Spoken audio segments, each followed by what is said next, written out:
ಯುವಕರು ಮತ್ತು ಸಿನಿಪ್ರಿಯರಿಗೆ ಹೆಚ್ಚು ಪರಿಚಯವಿರುವ ಹೆಸರು ಅಂದರೆ ಚೈತ್ರಾ ಪ್ರವೀಣ್.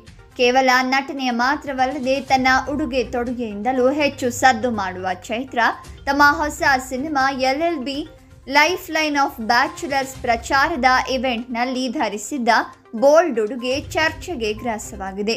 ಕಪ್ಪು ಬಣ್ಣದ ಸೀರೆಯ ಜೊತೆಗೆ ಚರ್ಮದ ಬಣ್ಣದ ರವಿಕೆ ಧರಿಸಿರುವ ಚೈತ್ರಾ ತುಂಬಾ ಹಾಟ್ ಆಗಿ ಕಾಣ್ತಾ ಇದ್ದಾರೆ. ಅನೇಕರು ಚೈತ್ರಾರ ಲುಕ್ ಹೊಗಳಿದ್ರೆ, ಕೆಲವರು ಅವರ ಉಡುಗೆಯನ್ನ ಟೀಕಿಸಿದ್ದಾರೆ. ಚೈತ್ರಾ ತೊಟ್ಟಿರುವ ಡ್ರೆಸ್ ಅಶ್ಲೀಲವಾಗಿದೆ ಮತ್ತು ಪ್ರಚೋದನಕಾರಿಯಾಗಿದೆ ಅಂತ ನೆಟ್ಟಿಗರು ಖಂಡಿಸಿದ್ದಾರೆ. ಇದರ ಬೆನ್ನಲ್ಲೇ ಚೈತ್ರಾ ಕೂಡ ತಮ್ಮ ವಿರುದ್ಧದ ಟೀಕೆಗಳಿಗೆ ಪ್ರತಿಕ್ರಿಯೆ ಸಹ ನೀಡಿದ್ದಾರೆ.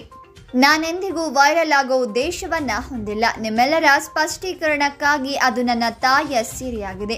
ನಾನು ಕಪ್ಪು ಬಣ್ಣದ ಉಡುಗೆಯಲ್ಲಿ ಚೆನ್ನಾಗಿ ಕಾಣ್ತೇನೆ ಅಂತ ನನ್ನ ತಾಯಿ ಹೊಗಳಿದ್ರು ಮತ್ತು ಕಪ್ಪು ಬಣ್ಣದ ಬಟ್ಟೆ ನನಗೆ ಸರಿ ಹೊಂದುತ್ತೆ ಅಂತ ಹೇಳಿದ್ರು. ಆದರೆ ನೃತ್ಯದ ವಿಷಯಕ್ಕೆ ಬಂದಾಗ ಸೀರೆ ಜಾರಿ ಬೀಳೋ ಅಪಾಯದ ಬಗ್ಗೆ ನನಗೆ ಅರಿವಾಯಿತು. ಹೀಗೆ ಹೊಕ್ಕಳನ್ನ ಬಹಿರಂಗ ಪಡಿಸಿದೆ. ನನಗೆ ಏನನ್ನ ಮಾಡಲು ಸಾಧ್ಯವಾಗಲಿಲ್ಲ ಮತ್ತು ಸರಿಯಾಗಿ ಮುಚ್ಚಲು ನಾನು ನನ್ನ ಗರಿಷ್ಠ ಪ್ರಯತ್ನವನ್ನ ಮಾಡಿದ್ದೇನೆ. ನಾನು ಸೀರೆಯನ್ನ ಹೆಚ್ಚು ಪ್ರೀತಿಸ್ತೀನಿ. ಸೀರೆಯು ಹೆಣ್ಣಿನ ಸೌಂದರ್ಯವನ್ನ ಅತ್ಯುತ್ತಮವಾಗಿ ಹೊರತರುತ್ತೆ. ನಾನು ಹೆಚ್ಚು ಪ್ರೀತಿಸುವ ಕೋಯಿಕೋಡ್ಗೆ ಅಪಖ್ಯಾತಿ ತಂದಿದ್ದೇನೆ ಅಂತ ಯಾರೋ ಹೇಳಿದಾಗ ನನಗೆ ತುಂಬಾ ನೋವಾಯಿತು ಅಂತ ಚೈತ್ರಾ ಪ್ರವೀಣ್ ಹೇಳಿಕೊಂಡಿದ್ದಾರೆ.